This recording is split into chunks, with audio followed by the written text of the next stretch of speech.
شركة مياه الشرب بالقاهرة أعلنت انقطاع المياه اعتبارا من الساعة 11 مساء اليوم في عدة مناطق في القاهرة، وده بسبب أعمال إصلاحات طارئة خارجة عن إرادتها في محطة مياه الأميرية. وانقطاع المياه بيشمل مناطق الزيتون وحدائق القبة والأميرية والزاوية الحمراء وعدد من شوارع مصر الجديدة حتى امتداد رمسيس وعمارات التعاونيات ومساكن الجبل الأحمر ومنشية البكري. ومن المقرر أنه تستمر فترة الانقطاع لمدة 6 ساعات متواصلة لحد انتهاء كافة الأعمال وعودة المياه لطبيعتها في صباح غد الخميس. وكانت أعلنت الشركة توفير سيارات مياه صالحة للشرب بتوزع مجانا في المناطق المتأثرة، ويمكن للمواطنين طلبها عبر الاتصال بالخط الساخن 125 أو من خلال خدمة الواتساب على رقم 0100 666 5125.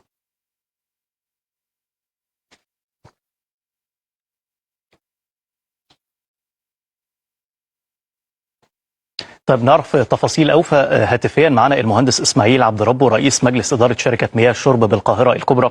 برحب بيك يا باشمهندس وصباح الخير. صباح الخير يا فندم عليك وعلى مستمعينك ومشاهدينك الكرام. أهلا بحضرتك. مبدئيا كده نعرف الناس إيه اللي طرأ وعلى خلفيته هيتم انقطاع المياه، نعرف المواعيد حتى من كام لكام، أو الناس برضه يكون عندها الخلفية إيه اللي حاصل وعلى أساسه هيتم قطع المياه. بص يا فندم، المحطة منشأة من سنة 62. طبعا احنا شغالين احلال وتجديد على طول.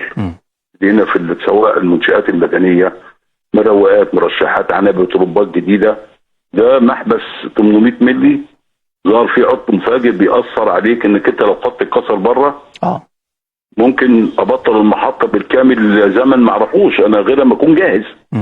فاحنا عشان العطل ده وعشان داخل علينا صيف يعني ممكن يبقى قاسي شويه او حاد شويه، فاحنا قلنا هنصلح المحبس عشان نتلاشى قطع المياه في الصيف ونتلاشى ان احنا نتحكم في كل خط لوحده.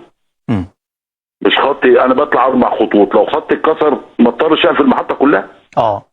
اقفل بس على الخط اللي بيدي مناطق معينه. هي دي يا باشمهندس يعني خطوه استباقيه من حضراتكم يعني. وطريقه يعني عشان احنا اكتشفنا العيب اللي في المحبس طارئ. طبعا احنا اعلنا ما رضيناش نشتغل في ساعتها عشان الناس تبقى عارفه. رتبنا امورنا على اننا 3-4 ايام اللي فاتوا كده رتبنا امورنا ان الميه تبقى عند الناس ونتحكم برضه في استمراريه الميه، بس قلنا لازم نعلن عن الناس. الموضوع ممكن ياخد 6 ساعات. ما تتفاجئش المواطنين ولا المستشفيات ولا المخابز بقطع الميه. فقلنا بكره، طبعا انت بكره الخميس عطله دي واحد. طبعا يعني المواطن في العطله بيصحى متاخر شويه، فدي فرصه ان احنا برضو نشتغل. تاني حاجه نشتغل بالليل، وعارفين ان درجه الحراره النهارده 16-17 والاستهلاك كمان يا فندم قليل بالليل. الاستهلاك كمان قليل ودرجه الحراره طبعا مش حر ومش هتاثر على الناس قوي بالليل لان الاستهلاك زي ما حضرتك قلت، والصبح اجازه. وان شاء الله احنا هنشتغل من 11 ل5. احنا بقالنا يومين امبارح شغالين والنهارده شغالين طول النهار يا فندم، تجهيزات وعمل ترتيبات على اعلى مستوى من معدات وفنيين ومقاولين شاطره على كفاءه عاليه عشان ربنا يكرمنا بعون الله. واوعد يعني اهل المناطق دي ان انا يوم الصبح يلاقي ميته. ونمره 2 ويمكن ربنا يكرمنا ان شاء الله نخلص قبل كده. والله يا فندم هي طبعا الوقت مناسب وكويس ان حضراتكم برضو اديتوا للناس خلفيه، ده شيء كويس. بص يا فندم احنا كمان تواصلنا مع كافه المستشفيات في نطاق الانقطاع. كافه المستشفيات الخاصه والعامه والمخابز والاماكن الهامه تواصلنا معاهم. وامتى ابعت لهم عربيات الميه؟ انا عندي بطلع عربيات ميه حضرتك ما بتطلعش من محطه الميه الا ما يكون المعمل قال الميه كده تمام صالحه للشرب. ونمره الواتساب عند حضرتك وال125 موجود. اي مواطن يحتاج ميه انا عندي عربيات حضرتك كمان بترمبات بتطلع للدور السادس والسابع. يعني دي يا فندم بتطلع لغايه الشقق نفسها مش على مداخل العمارات وكده. يا فندم خرطوم بترمبه. عشان ما تعبش برضو الناس كبار السن، الناس اللي عندهم ظروف خاصه ما تعبهمش. هو احنا يا فندم بنتكلم على محطه ايه تحديدا؟ ايه المحطه الجري الاصلاحات فيها؟ محطه مياه الاميريه يا فندم دي على ترعه اسماعيليه. تمام. دي بتنتج 450 الف متر مكعب في اليوم. هي بتخدم كام نسمه يا فندم؟ 1.3 مليون نسمه. يعني حاجه ضخمه وعملاقه يعني.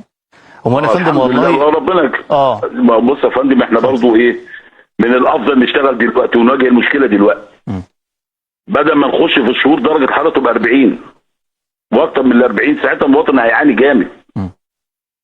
وبدل ما تبقى في حاجه مفاجاه، خلينا كده مرتبين. انا بقول لحضرتك احنا شغالين من امبارح والنهارده ترتيبات للشغل عشان ما فاجئش المواطن ان انا خدت اكتر من 6 ساعات. عموما يا فندم والله احنا بنشكر وجود حضرتك معانا طبعا، وربنا يوفقكم باذن الله، مجهودات تشكروا عليها طبعا. عمليه المتابعه دي مهمه فعلا للمواطنين، ونوعدهم ان شاء الله ان احنا مش هنتاخر عن الموعد اللي احنا حددناه باذن الله من 11 وحتى 5 صباحا. بنتكلم على المناطق اللي هتتاثر: الزيتون، حدائق القبه، الاميريه، الزاويه الحمراء، عدد من شوارع مصر الجديده حتى امتداد رمسيس، عمارات التعاونيات، مساكن الجبل الاحمر، منشيه البكري. دي الاماكن اللي هيتم انقطاع المياه عندها من خلال محطه الاميريه. نفكر حضراتكم كمان بالارقام للتواصل عشان تحصلوا على المياه في حاله الرغبه في الحصول على مياه. نتصل على الخط الساخن 125 او من خلال الواتساب 0100 666 5125.